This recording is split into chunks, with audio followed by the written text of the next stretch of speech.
All right. So, first of all, I wanted to say thanks to everybody who's watching this.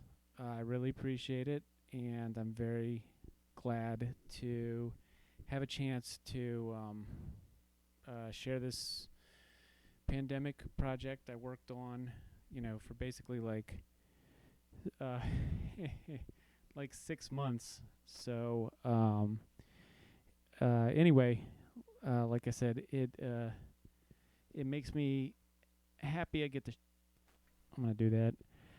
Makes me happy I get to share it, and thank you for watching.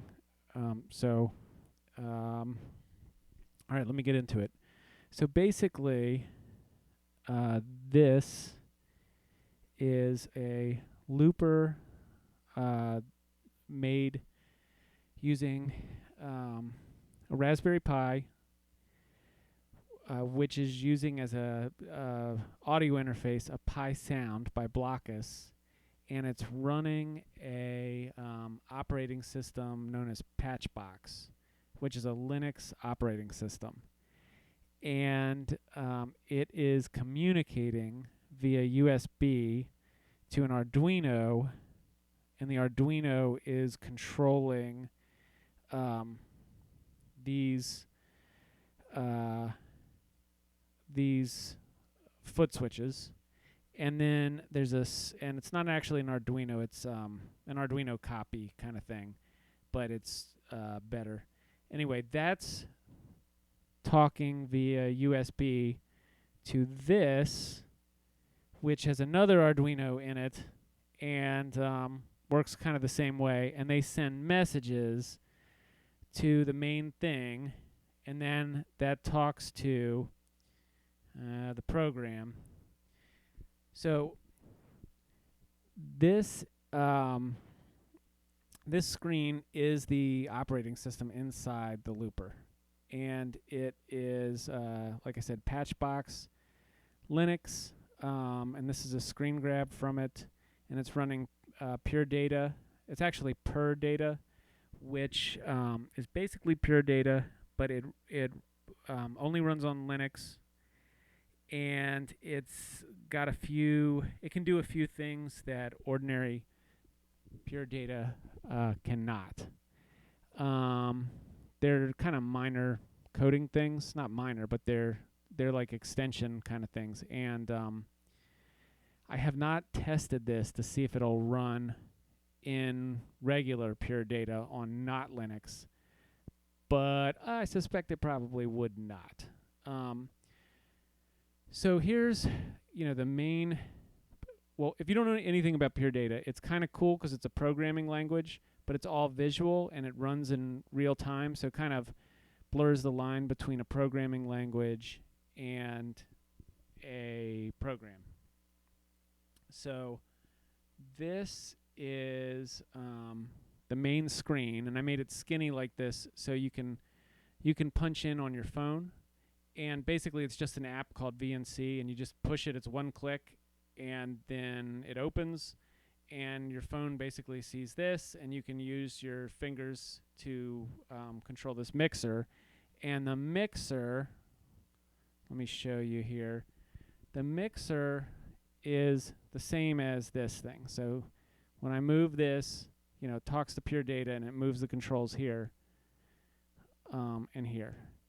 So that's the basic idea. And I guess what I should do is start by showing you kind of how it works, or give you a demonstration rather. So let me go back to this first screen, and I haven't figured out why sometimes when I try to show you the first screen, it just shows a still image. But we'll figure that out later. Okay, so this is up top on the desktop, and this is down below the foot pedal.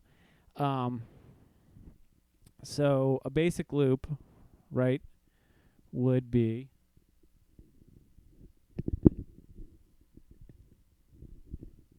guess I don't have to put the microphone down. I'll just use the foot pedal. You could go like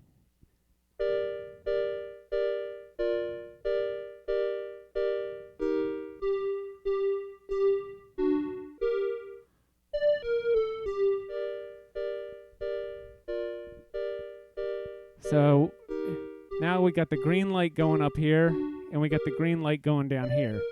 And it's the same thing. It means that the loop is playing. And the way these first two buttons work, here and here, is actually the same as on the DL4. So I'll go ahead and stop the loop. But if I did the same thing over here,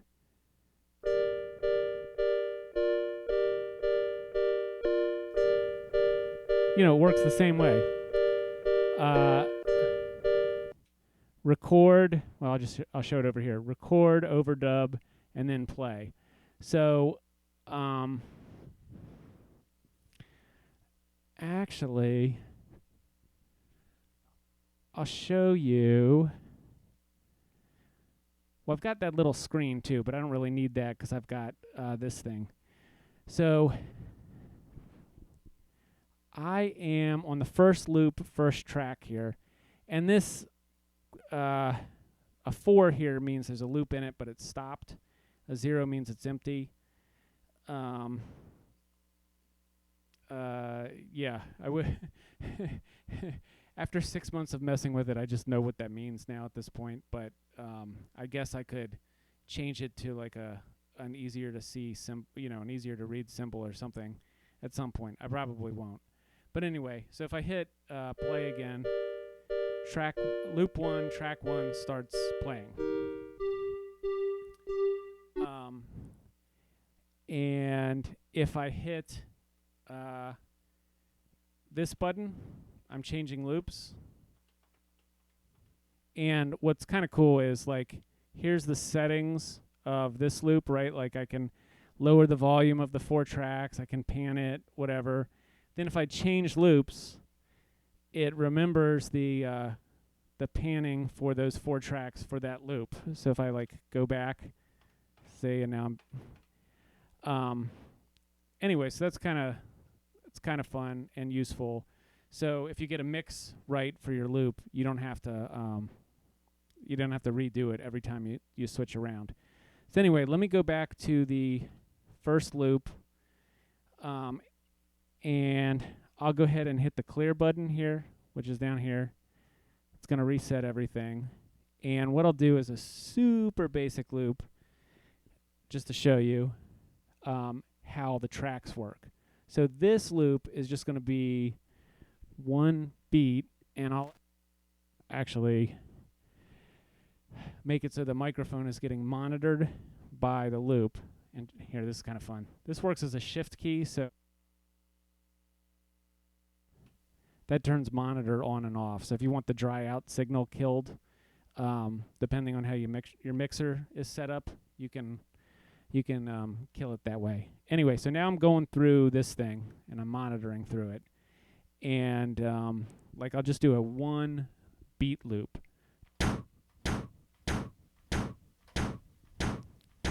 Okay, so that's really annoying, right? Well, I'll turn it down.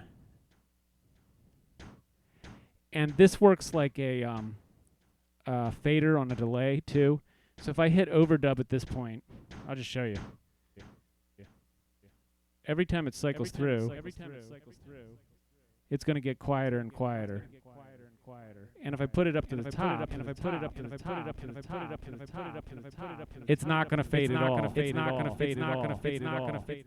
And down at the bottom, you know, so it's volume and feedback. Anyway.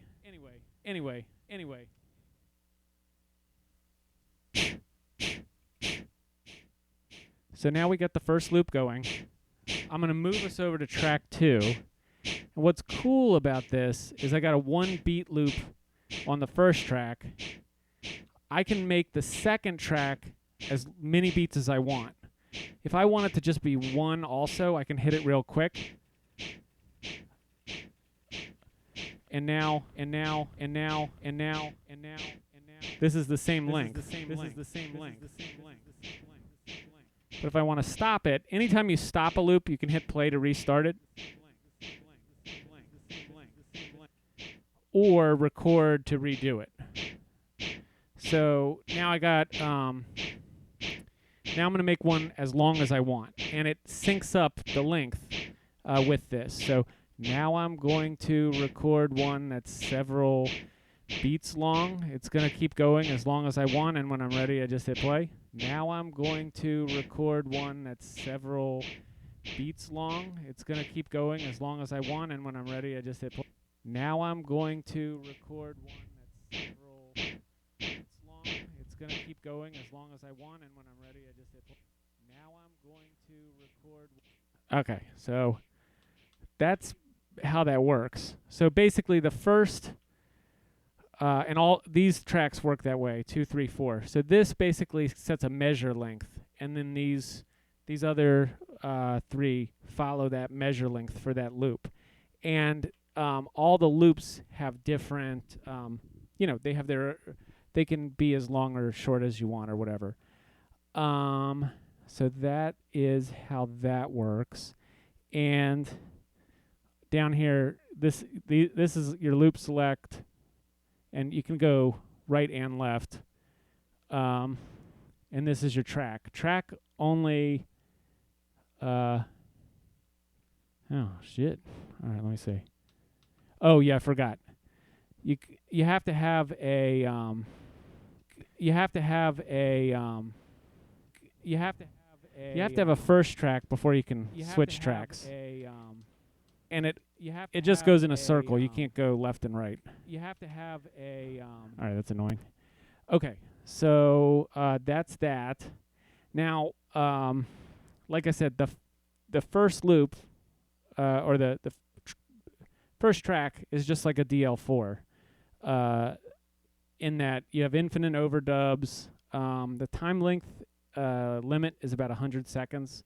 I could bump that up if I wanted to, but I haven't. It hasn't like really caused a problem. 100 seconds has been long enough, and the memory is times 16. So for that, so because it's running on a Raspberry Pi, I just figured 100 seconds is good enough. Nice round number. But it's not like the DL4, which is 10 seconds. Anyway, here, I guess here's the stuff that is different from a DL4 or like a 45,000, an EHX 45,000, which has the mixer and the and this kind of stuff, is what you can do when you switch loops. And that's what all these options are over here. So, monitor is that yellow light, right? And I'm actually gonna turn monitor off and just go through directly to the computer here. This is broken right now, but basically it's a stereo in. Actually, I think I was liking the monitor sound better. This is it's a stereo in into the pedal, but I only use the first or left channel, I guess, for the loops. And then the right channel I was using to do it for session record, where it records everything that comes in, but it wouldn't loop the audio. This is actually broken right now, because when I opened this pedal one time, I messed up an electrical connection on the right channel, and it's all goofed up. So if I wanted to, I could open it back up and resolder it, but I haven't done that. So so that doesn't work. But I'll show you, like, okay, so here's more of the pure data code, and this is the stuff that starts looking less like a UI and more like code. But it's nice for things like this.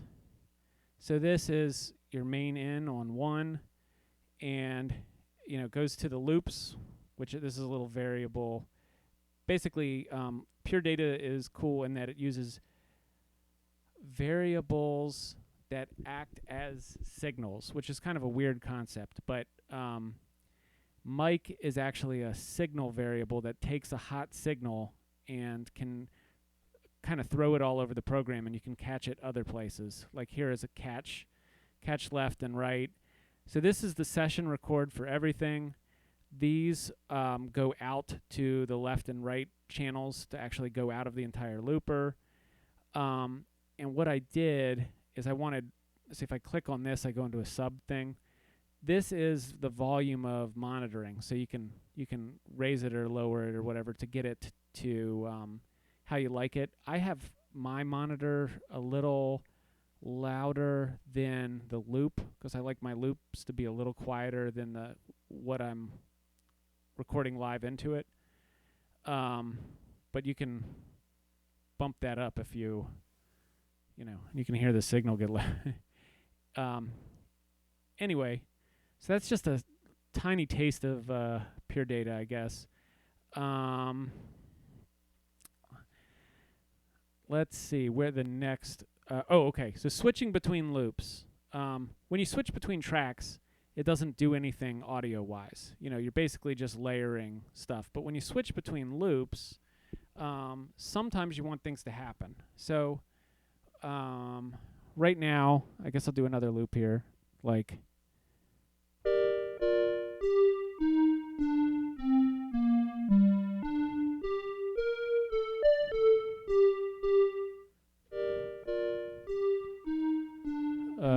Let's see. We'll do this screen. So 3 is playing. It's playing this kind of overly. I might have gone a little too far on this loop, but it is doing this loop here. I'm just going to shut it up for now. If I go over to loop 2 and record another loop here, and I'll do a shorter one.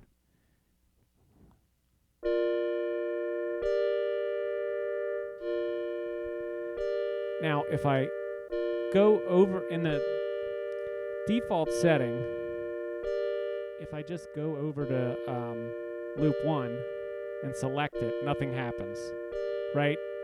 And I don't get any information because the playing loop is not the selected loop. So I got to go back over to loop 2 to turn it off. And that's why clear is a good like panic button. To kind of kill everything if there's trouble. The other thing that's not as harsh is, so this is a feedback or a fade out timer. So it goes to 40 milliseconds, which is basically inaudible at the bottom, all the way to 10 seconds. And let's put it at 2 seconds, and then I'll hit this. And that auto fades out, and unfortunately there's an audible click at the bottom of that fade out that happens sometimes, which is a bug, but that's just how it goes. There are bugs sometimes. The other thing that's kind of cool about the fade out is if every time you move it, it resets. So if you're like, okay, that got quiet enough, I want a full 10 seconds at that volume, you can keep moving it around and it keeps resetting the fade out. And then if you want to like, anyway, so let's turn this back on. Now I'm going to go over here to track behavior and hit crossfade. And then I'm going to go over to loop 1 and hit play.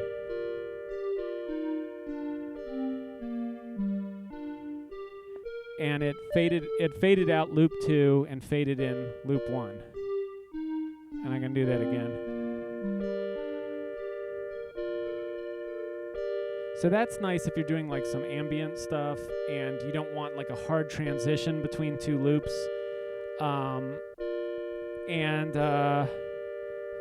I'll show you on the pedal down here, there's a yellow light right there. That is how crossfade is indicated here. So if I put on, turn it off, it turns off down there, put it on here, it's blinking, and, hold on, let me kill this thing. This makes it so when I cycle through, I only hit 3 of them, and that's nice for like verse, chorus, bridge stuff. I mean, you can remember go verse, chorus, back, forth. But when it's 4, sometimes you can't get to the one you want. If it's 2, then you can always go either left or right and hit the one you need. So, you know, there's always a path to the option you want with 3. And then if I have them both on, then the yellow light's going to blink fast. And I can get to that without using the pure data stuff, but it's a little bit obnoxious. So I got to do, yeah, there we go. This works as a shift down here, and then that cycles through your options. And I tried to make them so they kind of made sense. So loop change behaviors are yellow, and they're all represented by the yellow light. Okay, so that's that. And then here's some other options. Auto stop is useful. So like if I'm playing a loop, this makes it so if I switch to an empty loop, it'll stop automatically. And right, so if I go this, and then stop. Now you can also auto play too. So here I am on loop 2. I go to loop 1. It's going to auto play,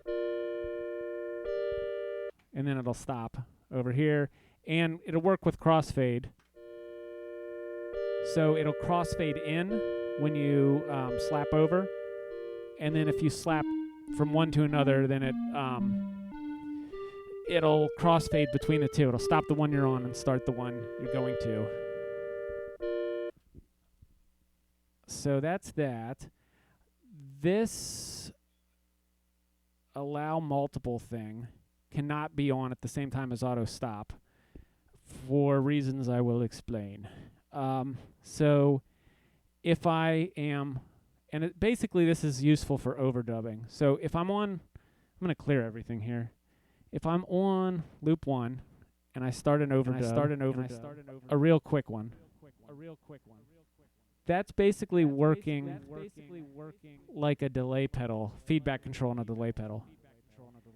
Now sometimes you want a delay going like this, but you also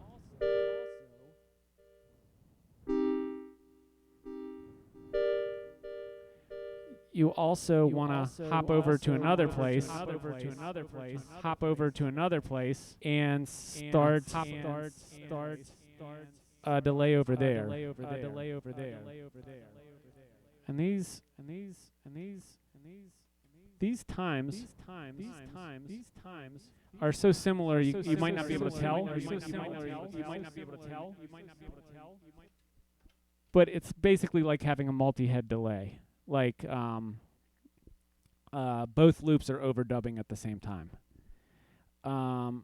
So that's what that does. And then this is overwrite if recording. And that option basically says if, like, I'm recording here, and then I come over here, right, and I'm recording, and then I hit play, here, right, and stop. I got 2 loops over there, right? Now I'm recording here. If I've got overwrite on, when I pop over, it's going to erase whatever is over there. If I don't have overwrite on, then instead of erasing what's over there, when I pop over, it'll start whatever is over automatically overdubbing. Now I'm recording here is over there.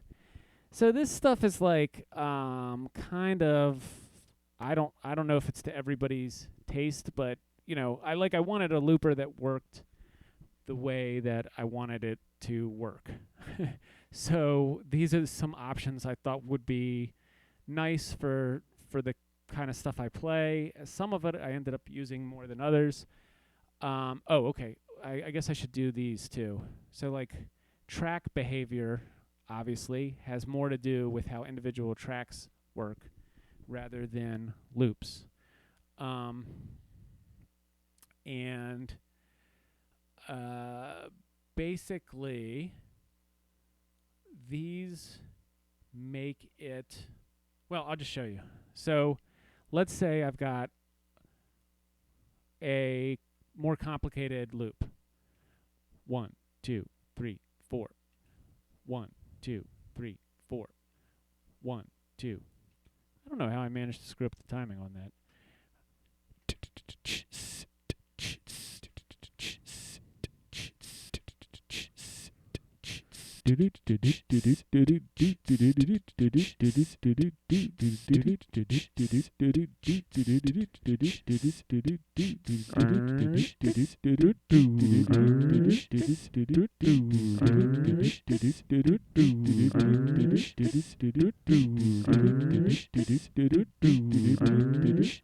Now, if I start a loop over here, it's gonna kill that last one. But I'll just go ahead and do it. What?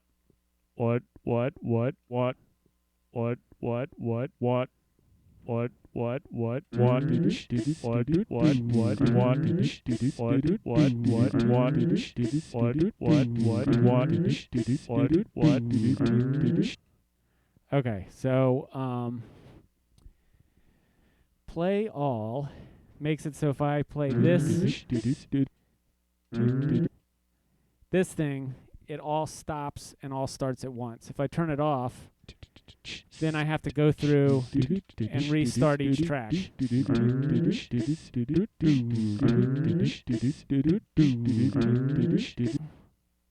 But whenever you stop the first track, all of the other tracks always stop. What? Now you can only have one loop playing at once.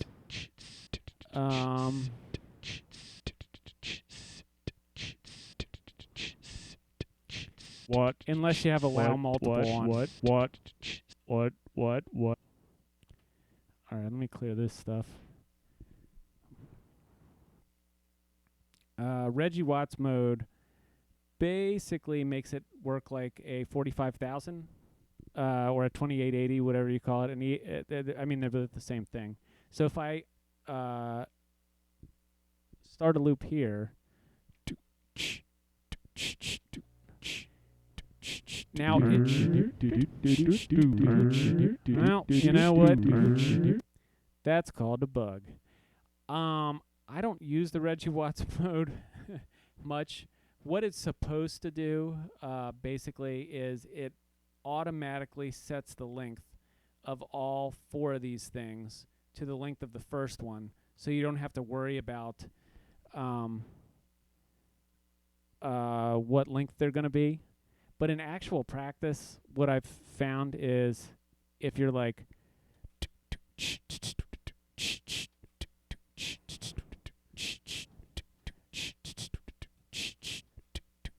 you can just hit that. You can just hit that real fast twice. You can just hit that real fast twice. You can just hit that real fast twice. You can just hit that. And it's going to set it to the same length as the first track anyway. So there's no real point in using the Reggie Watts mode unless, I guess, you don't want to have to think about real quick, going into overdub mode or whatever, which I guess is fine, except as it turns out, there's a bug in the Reggie Watts mode. So yeah. All right. So anyway, okay, and then session record is that you can get to it with the shift also, and that's going to turn the blue light on, and basically that records everything that comes in to the looper, all the loops, everything, and it puts it, I'll show you here, it puts it into sound files, and then you got a folder, big folder with all the live recordings on it, and it's kind of nice because it's easy to do and it just records everything. And if you're wondering what all these numbers are, I used to have a system where the program would automatically save all of your tracks, and it would throw them automatically into a folder between 0 and 100, and you could cycle through the 0 through 100 before you started your first loop. And it worked pretty well, and I liked it, and everything was going great until I noticed that anytime you overdubbed on this thing, there was a very tiny click, kind of like the click when I was doing the fade outs. And in order to get rid of that click, I had to do a huge overwrite of everything. And when I was done with my massive overwrite, I saw no way to save individual tracks. But I still have that code lying around somewhere. I think I got rid of it in the program. Okay, I'm trying to think if that's covered all of the stuff that this thing does. I think that it has. I guess what I should talk more about at this point is trying to think what else I could say. I guess I could talk more about pure data. So this is what pure data looks like. As you know at this point, here's how pure data talks to the pedal and the remote. And it actually talks to the, and of course there's some Arduino code I guess I'll post all this stuff on GitHub, but the pedal Arduino on this is actually a little sophisticated Bluetoothy type unit that can handle enough stuff. It could handle the 6 switches and 6 lights on it too, but it actually broadcasts to the little screen. And I guess I should get that screen. Let me get it. Can I pause this? I'm like scared to pause it because I haven't really used this program before and I'm afraid I'm going to ruin it. But I'm going to try to pause it. Okay, I'm hopefully back. Let's see, what's the easiest way to show you this thing? I guess like this. All right, so this is a little Altoids gum tin thing. And let me open it up here. I'm trying to hold a microphone in one hand, which is hard when I need 2 hands. Okay, there, I got it figured out. Okay, so it opens up like this, and then you just stick this in here, and then it connects pretty quick, and then you got a little screen. So it matches, obviously, what loop and what track you're on. So if, like, you cycle through here, tells you where you are. Guess I could maybe you see it better up here. All right, so if I go record, play, go record, track, go record, go record, go record, over to loop 2, and now I'm at loop 2, and now I'm at loop 2. Okay, so then clear. Anyway, it turns out I can remember 2 numbers okay, so I don't need this thing, or don't use this thing very often. But it was kind of fun. Oh, and I guess you can see whatever the thing is on here. So it's a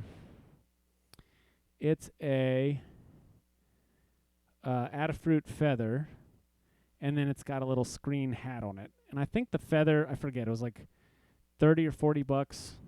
Maybe it might have been less than that, and the hat was like 10 bucks. And yeah, you just program. Like I said, I'll put all the code up there, but it wasn't too bad, all things considered. I mean, time-wise. I'm just kidding, it took forever. But I thought it was fun, and I learned a lot. And now we're all better people, at least I am, hopefully. I don't know. All right. I feel like I should wrap this up soon, but let me go ahead and say a couple more things about pure data, I guess. Here's the code. The way it basically works is there are 16 tracks, which is a sub-program that gets cloned, in this case 21 times, because there were 4 extra ones that I was using as a sampler, and then you always have to add one for some reason I don't understand. So clone track 21 does it. The viz 1, 4, 5 lets you open individual tracks. So if you like, here I'll show you. Well, and this works the same as hitting the buttons. Like I'll just do. Oh yeah, I gotta be over here, dude. All right, I guess I should do more than that. Although all my talking is getting recorded, so that's fine. All right, blah blah blah blah blah, dude. All right, I guess I should do more than that. Although all my talking is getting recorded, so that's fine. All right, blah blah blah. So I'll stop that, and now I'm going to open track 1 here, also known as track 0. And then if I go into the actual array where all the data is and open it, there it is. That's my waveform. That's 100 seconds of tape right there. And right now it only has this little bit, whatever that was, 10 seconds or something like that. And then I'm going to close it. This is my record head. Basically, it takes the signal and starts writing it to the array, and then different things trigger it to stop or to overwrite it or whatever else. And it has to account for latency, so it delays everything. That's what this delay is, by a certain number, and you set that in the latency setting thing. And this, I guess I should show you this garbage. So like when signals come in, like it gets a record or a play signal, basically it has to decide what to do, and it decides that based on what state it's currently in. So the state is either stopped, overdubbing, stopped, recording, overdubbing, playing, or has something in it. Let me do that one more time. Empty, recording, overdubbing, playing, stopped. So let's say it is empty and it gets a record message. Then it sends what I call a record bang, and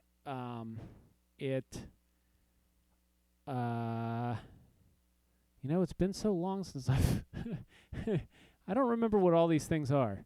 But basically it then changes states, and it does some specific thing. Oh yeah. So the first thing tells you what type of bang it sends the system, and Pure Data loves bangs. The second thing tells you if the record toggle is on or off. The second number here tells you whether the play toggle is on or off. And then the fourth thing tells you what the new state of the program is going to be. So because there's all those crazy settings, there's a lot of different things. Like here is the broken Reggie Watts mode, which is doing some real crazy garbage. Yeah,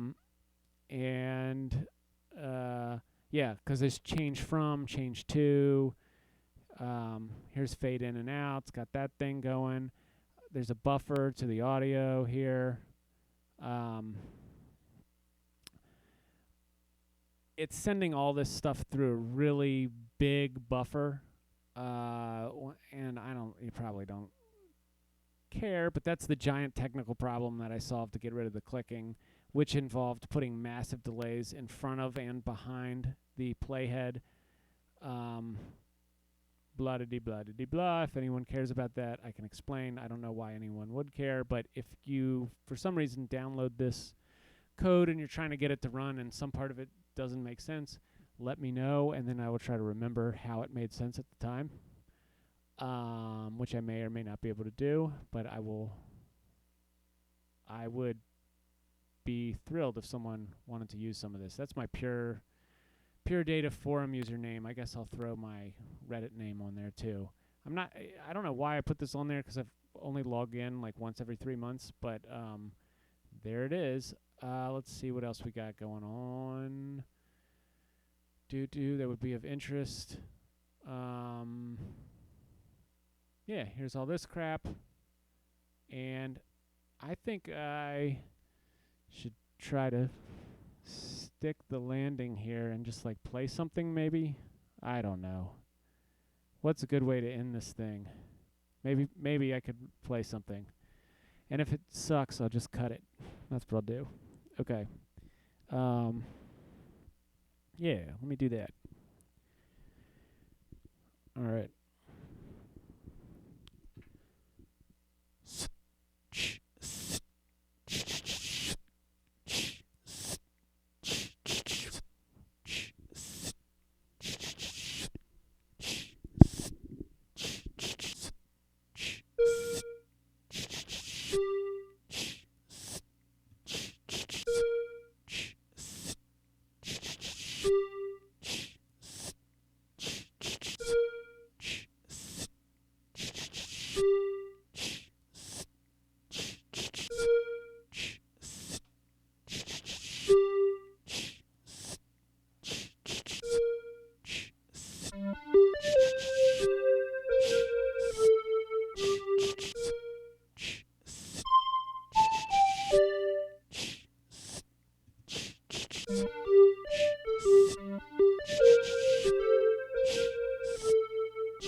All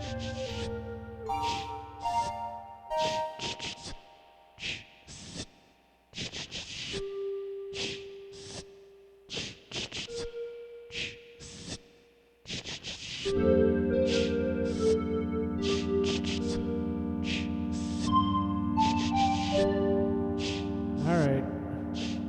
Thanks a lot for coming. I really, really mean it when I say I appreciate anybody who was willing to listen to this thing and got something out of it. If you got something out of it, it makes me really happy. Please let me know if you have any questions. I'd be happy to try my best to answer anything I can about the code or anything else. You know, if I can